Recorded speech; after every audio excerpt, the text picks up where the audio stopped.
Hi guys, I'm Bella. Most of you probably know me if you're following me on Instagram or wherever I'm posting this. Um, I I'm making this. I should take my gum out. So I'm making this video about suicide prevention, suicide awareness. Some of you guys know, and I know a lot of you have actually experienced the same loss, but I lost a great friend of mine, Davin, over a year ago. I believe it's been about a year and a half now. And I wrote this whole script about our friendship and our lives together and the process of losing him. And I got equipment from MVTV and I filmed it and it looked really nice. And then I rewatched it a couple weeks later and I just decided that it's great and it says what I need to say, but I kind of want this to be a little more genuine and personable and casual.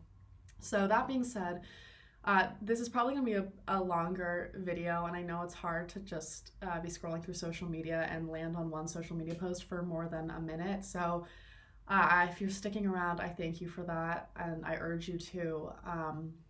And yeah, so this is the story of Davin Tackerbury, of me and his friendship.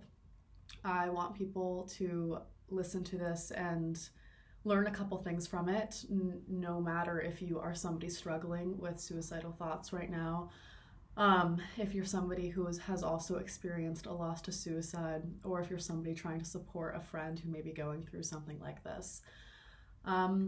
So yeah, thank you for sticking around and let's begin. So I met Davin in island gymnastics when we were about 3 years old. He was the fastest rope climber. He had the biggest energy. It was like he was on a constant sugar rush. And I wasn't that way necessarily, and I really haven't been that way all of my life. The same way that he all his life was this big, bounding energy and such an adventurous guy. I was a goody goody, and I wanted to do whatever it took to please the teacher or my peers. I just wanted to be a nice girl. So we met in island gymnastics at 3 years old, and from then on out, we were best friends. We went to American Girl doll store together. We would pretend to have British accents whenever we went off island and pretend we were sisters. And we had secret languages that was really just starting every word with a B or D. Classic little girl best friend stuff. So I'm gonna look at my notes a little bit here just to refresh, make sure I'm saying everything that I want to say. But I'd grab a kitchen chair and bring it to my window and just sit there and wait for his car to pull up. That was before I really had a concept of time. I still only have 4 numbers memorized. I have my number memorized, my parents, and his landline. We would just sit on the phone for long periods of time after school just talking to each other. So Davin was adopted from Kazakhstan. He did not look like me with my pale skin and freckles. He had long, dark hair and a tan that I never really noticed until I almost envied it when we were older. He became, continuously more rebellious as we got older. In early elementary school, he'd fly off the swings that would seem like 20 feet in the air, and there was the eraser incident where him and another one of our friends stole some toy erasers from a girl in our class. In middle school, this again continued to escalate. He skateboarded, he did gymnastics, he would have massive scrapes on his legs or elbows from skateboard crashes and stuff like that. But he was, it was like a rubber band. He always bounced back. He could have the biggest falls and always pick himself back up. However, in middle school, this kind of fun, rebellious side turned a little more into a scary type of rebellious side, especially for me, a kid who was always wanting to do the right thing. So it became things like him walking home in the middle of the school day without telling anyone. Um, he tried alcohol for the first time in middle school, and that really scared me. He confided in me, and that really scared me. So a friend and I reported it to the guidance counselor, in fear that his brain would just deteriorate in the blink of an eye, as we had learned to fear in health class. But with time and growing up, we saw each other at the same parties, drinking the same drinks. He was mad at us for reporting him in the beginning, but he got over it, just like the adults had told us. So another thing that worried me in middle school was when he confided in me that he had been hurting himself. And this was more than like his seemingly quirky trait of picking at his knuckles until they bled. This was, it was straight up defined self-harm. And it felt like all of a sudden, all these Tumblr posts I had been ingesting as a middle schooler of sick-looking, frail girls with scars on their arms was right in front of me. But it didn't look like that at all. It was my friend Davin, who was fun and did flips during recess. So I didn't really, I don't think, I didn't understand the gravity of it at the time. I knew it was scary, and I knew that it was upsetting. And I knew that I should keep an eye out for him and check in on him more. But I did not report this to the guidance counselor as I had the alcohol. I think I was expecting self-harm to look a lot different than it did. Like I had said, I was expecting it to look like this sick person in front of me who needed help immediately. But that it wasn't the case. Again, it was my friend Davin, who I had fun with every single day, and so I didn't think anything was very serious about it. And luckily, he was able to overcome self-harm on his own, really, maybe some support from friends and family, but he really kept to himself, but he overcame it by the end of middle school. And so then we were set to go into high school, and he was ready to confide in me again about something worth celebrating. And this was that he had decided to be public about being transgender. He was ready to live his life publicly as a boy. He had told his mother, and I believe his father, and then he had told me during a field trip in 8th grade, like our end of the year field trip.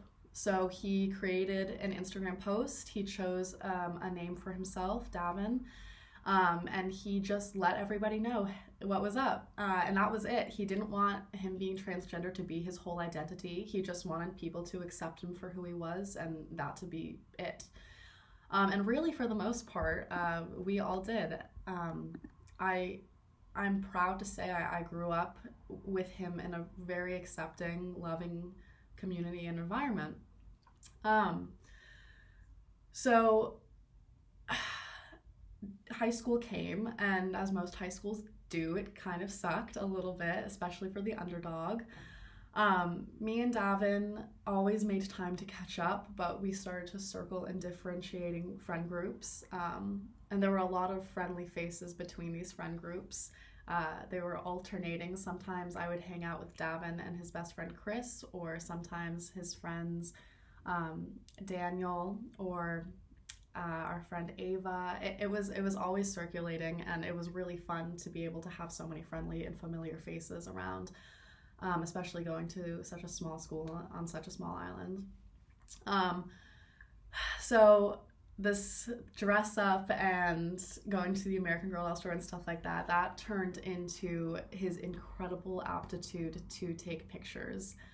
I pretended to be a beautiful model for a kid who really was a gifted photographer. I cannot emphasize that enough.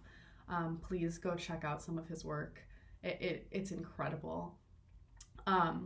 And his best friend Chris would come along sometimes, and I'd tag along with them sometimes. It was all just so fluid.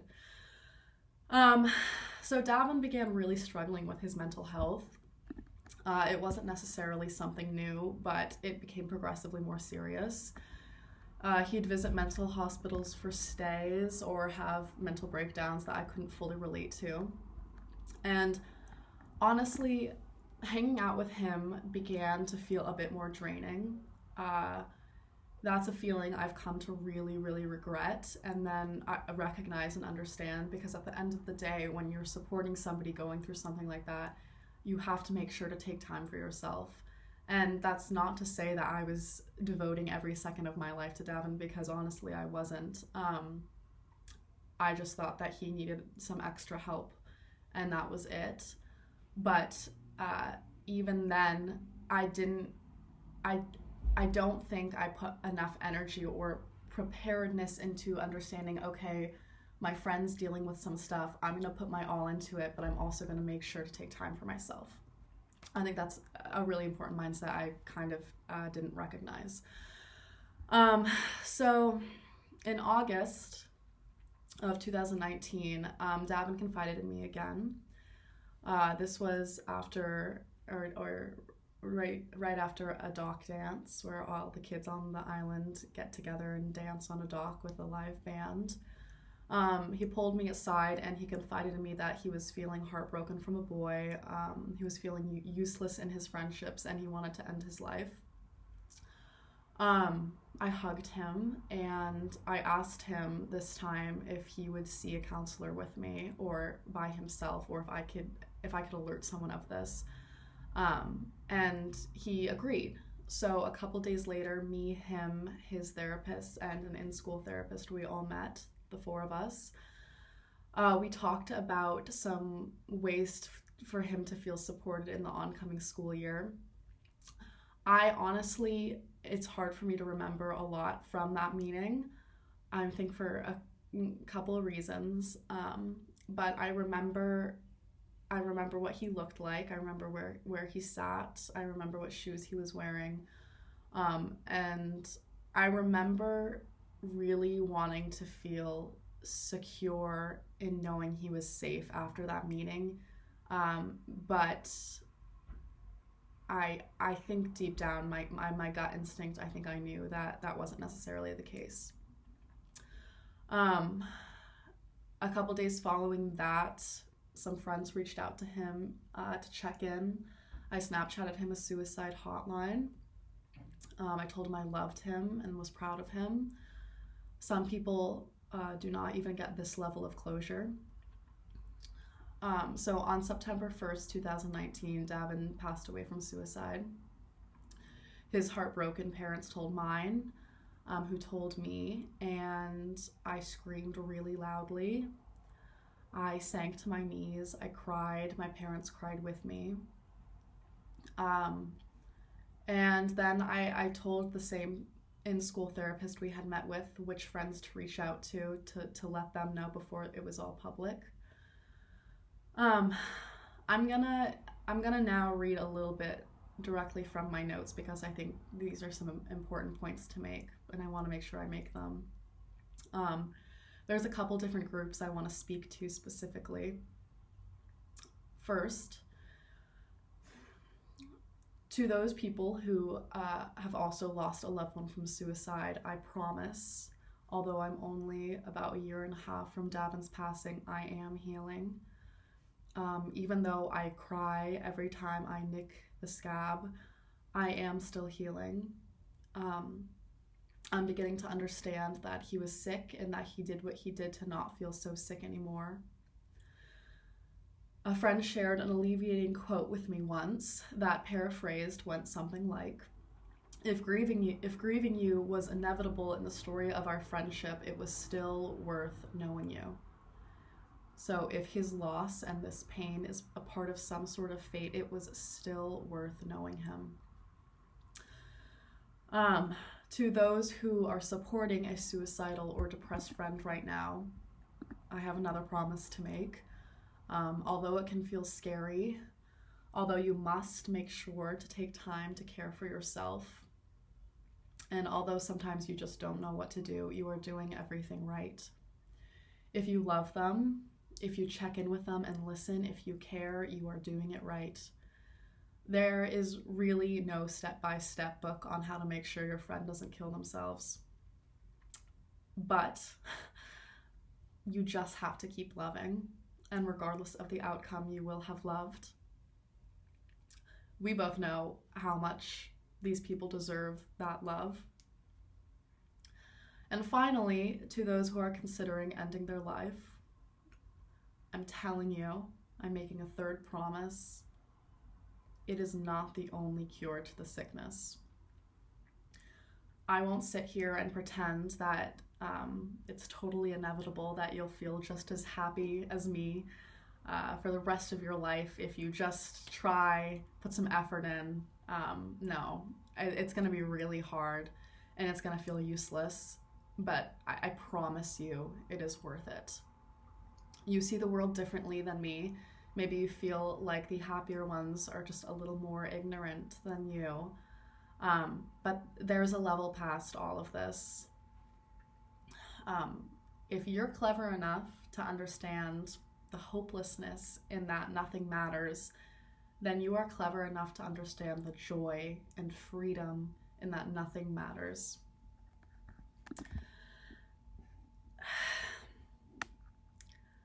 I know that I'm a person who has lost someone to suicide, so speaking as their friend, I can tell you how heartbreaking it is, but I think you understand that.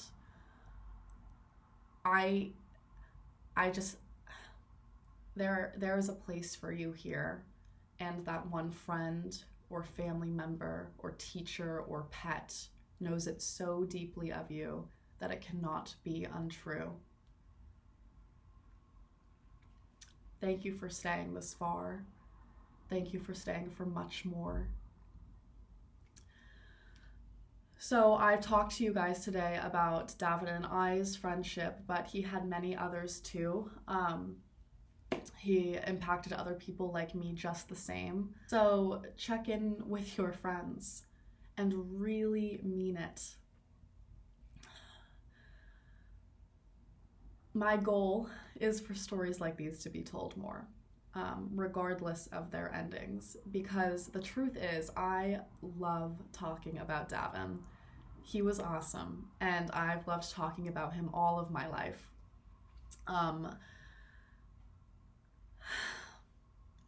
People are struggling, and keeping stories like these secrets or something taboo to talk about only further prolongs this pandemic we're suffering through. Not COVID, mental illness. It's so